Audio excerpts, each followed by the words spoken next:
সেই ব্যাপারে আমি জানিও না এই ব্যাপারে কোনো চাল আমি এখন তুমি কি ওই কমিটিতে বা ফেডারেশনে আছো না থাকবা না এই অ্যাসোসিয়েশনে থাকবে? আমি অ্যাসোসিয়েশন আছি, যেহেতু অ্যাসোসিয়েশন সদস্য হয়েছি, অ্যাসোসিয়েশনে আমি যেহেতু এই কমিটির অ্যাসোসিয়েশন কমিটির আমি সিনিয়র সভাপতি নেত্রকোনা জেলার, তাই আমি তো এই পদ তুই আমি আরেক জায়গায় যাওয়া আমার সম্ভব। ধন্যবাদ। তুমি প্রশ্ন করো। প্রশ্ন হলো আমরা কারোর প্রশ্ন করতে পারো। গত 6/11/2025 ময়মনসিংহ বিভাগের কমিটি গঠন হয়। এই কমিটির মধ্যে আপনি ময়মনসিংহ বিভাগীয় কমিটির উপদেষ্টা কমিটির উপদেষ্টা একজন।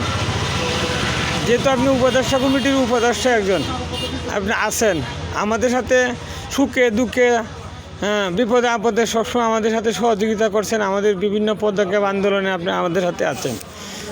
এখন ডিসেম্বরের 12 তারিখ ময়মনসিংহ আগের যে আহ্বায়ক কমিটিটা ছিল এটা বিলুপ্ত করে নতুন কমিটি হয়েছে বিভাগের। তাহলে আপনারা বিকল্পভাবে 12/12/2025 মুকাদ্দেস সভাপতি মুকাদ্দেস ভাই মুক্তাগার স্যার আহ্বায়ক এবং আপনাকে যুগ্ম আহ্বায়ক কীভাবে বানায় এটা তো অবশ্যই আপনার পারমিশন নিয়ে তারা করছে। যেহেতু Bangladesh village electrician association Mymensingh বিভাগ আহ্বায়ক কমিটি ছিল একটা, মাহবুর রহমান আলম ভাই ছিল আহ্বায়ক। এই আহ্বায়ক কমিটি বিলুপ্ত হয়েছে 6/11/2025 পর নতুন করে আরেকটা ময়মনসিংহ নব গঠিত একটা কমিটি হয়েছে।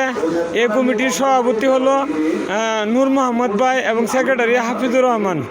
তারপর আপনারা কি করে এই কমিটির উপরে অ্যাসোসিয়েশনের ফ্যাট ব্যবহার করে 12/12/2025 আপনি মুকাদ্দেস ভাই আহ্বায়ক এবং যুগ্ম আহ্বায়ক সিনিয়র যুগ্ম আহ্বায়ক কী করে আপনি জসিম ভাই হন? আপনাকে কি তারা অবশ্যই তাদের সাথে কথা হয়েছে বা আপনার সাথে সমন্বয় করে তারা আপনাকে রাখছে? এই ব্যাপারে আপনি কতদূর কী জানেন? আপনি কি জানেন যে আপনাকে সিনিয়র যুগ্ম আহ্বায়ক বানাইছে? তারা কি বানাইছে যে আপনাকে অবশ্যই জানাই বানাইছে? এই বিষয়ে আপনি কতদূর কী জানেন? তারা কি আপনাকে না জানে আপনি সম্মানহানি করার জন্য আপনাকে অ্যাসোসিয়েশন নেত্রকোনা পিবিএস কমিটির একজন সিনিয়র সভাপতি আপনাকে হাওয়া করার জন্য তারা কি কাজটা করছে কিনা এই বিষয়ে আপনি মতামত দেন। এই বিষয়ে মতামত লোকা যে ডিসেম্বর মাসে যে পরবর্তীতে যে বিভাগীয় আহ্বায়ক কমিটি হয়েছে এই ব্যাপারে আমি কোনো কিছু জানি নাই এবং কমিটি কয়জনকে নিয়ে হয়েছে কীভাবে কে আছে এই ব্যাপারে আমার সাথে কারো কোনো আলাপ আলোচনা হয় নাই। হঠাৎ করে তো আমার সাথে একদিন আলাপ করছিল যে শুনলাম যে আমাকে যুগ্ম আহ্বায়ক দিচ্ছে। আমি বলছি কার কাছে বুঝ করি আপনি যুগ্ম আহ্বায়ক দিচ্ছেন? আমার সাথে এরকম ধরনের কোনো আলাপ আলোচনা হয় নাই এবং এই আহ্বায়ক কমিটি কে থাকবে তারা আমি চিনিও না, নামও নাই, জানিও না। এবার আমি কোনো কিছু এই ব্যাপারে অবগত না, তাই আমাকে তারা দিল এই ব্যাপারে আমি জানি না কোনো কিছু।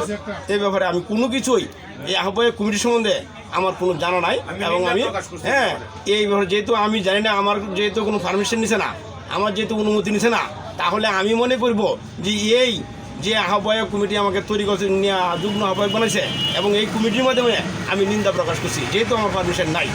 এই ব্যাপারে আমি জানি না, যেহেতু আমি আগের অ্যাসোসিয়েশন কমিটির মধ্যে নেত্রকোনা জেলার সিনিয়র সভাপতি এবং বিভাগীয় মধ্যে যেহেতু উপদেষ্টা সদস্য রাখছে, তে এক ব্যক্তি তো দুই জায়গায় যাওয়া সম্ভব না, যাইতেও পারে না।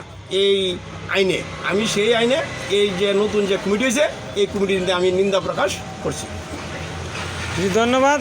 আপনি জানেন না আপনাকে ওরা বিভ্রান্তি করার জন্য আপনার নাম দেয়া এরা অ্যাসোসিয়েশনের ব্যানার ফ্যাডের মাধ্যমে আপনার নাম দেয়া প্রকাশ করছে এবং আপনাকে ছোটো করছে এবং এরা বিভিন্ন জায়গায় অ্যাসোসিয়েশনের ব্যানার ফ্যাড ব্যবহার করে এরা কাজ করতেছে।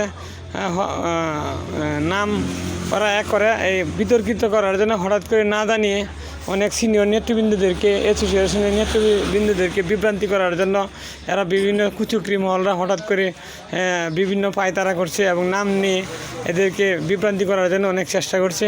ধন্যবাদ। এই সমস্ত বিতর্কিত কুচক্রি মহল থেকে সাবধান থাকার জন্য সকলকে ধন্যবাদ।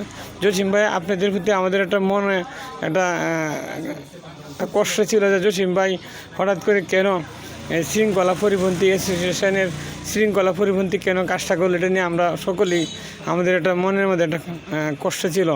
যাই হোক, ধন্যবাদ। জসিম ভাই এই ব্যাপারে কিছু জানে না, ওনাকে বিতর্কিত করার জন্য আমরা সুসংগঠিত সংঘবদ্ধ আছি।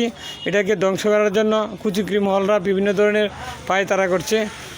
আমরা যেন এই সমস্ত লোকদের কাছ থেকে সাবধান থাকি। আমি ওই দিন মোহনগঞ্জের শহীদুল্লাহ ভাইকে প্রশ্ন করছিলাম, সেও জানে না, এবং জামিনুলকে জিজ্ঞাসা করছিলাম যে ভাই তুমি এই বিষয়ে কি, জামিনুলও জানে না। তা আমাদের নেতৃগুণা বাংলাদেশ ভিলেজ ইলেকট্রিশিয়ান অ্যাসোসিয়েশনে কাজ করছে, আমরা আসি, ভবিষ্যতে থাকবো, আমরা সকল ভাই সুসংগঠিত থাকবো। আমাদের মধ্যে ঐক্যের যত চেষ্টাই করুক, ঐক্যের পাটল ধরাতে পারবে না ইনশাল্লাহ। এরা নামে মাত্র কয়েকটা মাত্র মানুষ, ওরা বিতর্কিত করার জন্য, কয়েকটা সংখ্যা, এরা বেশি না, বিতর্কিত করার জন্য এরা চেষ্টা করছে, এরা কিছু করতে পারবে না। আমি অনুরোধ করব যারা বিতর্কিত আছেন আপনারা ঠিক হয়ে যান এবং আমাদের সাথে কাজ করেন, চলেন আমরা হাতে হাত কাঁধে কাঁধ মিলিয়ে আমরা ভাই হয়ে সকলের প্রতি সকলের ভালোবাসা আন্তরিকতা দেখিয়ে আমাদের মধ্যে যেন কোনো ধরনের প্রতিহিংসামূলক আচরণ না করি, কথাবার্তা না বলি, আমরা সুসংগঠিত থাকি, আমরা ভাই হিসাবে কাজ করি, আমরা প্রত্যেকের অধিকার আদায়ে লড়াই করছি, আমরা প্রত্যেক ভাই অধিকার আদায়ে লড়াই করছি, আমি আমার লড়াই করছি, আপনারা লড়াই করছেন, আমরা সংঘবদ্ধ সুসংগঠিত থাকি। ভবিষ্যতে আমাদের যে আমরা ইতিমধ্যে পল্লীবিদ্যুতে ওয়েবসাইটে ঢুকেছি, আইডি কার্ড পেয়েছি, ব্যানারে আওতায় আসছি, এবং আমাদের লগিং আইডি, ইনশাল্লাহ আমরা সকল পিবিএসের সকল ভাইদেরকে নিয়ে আমরা ঐক্য হয়ে সুসংগঠিত থেকে আমরা আমাদের অধিকার আদায় করব। আমরা লগিং আইডি বিষয় নিয়ে আমরা ঐক্য হয়ে আমরা এগুলো আদায় করব। ধন্যবাদ সকল ভাইকে। সালামু আলাইকুম।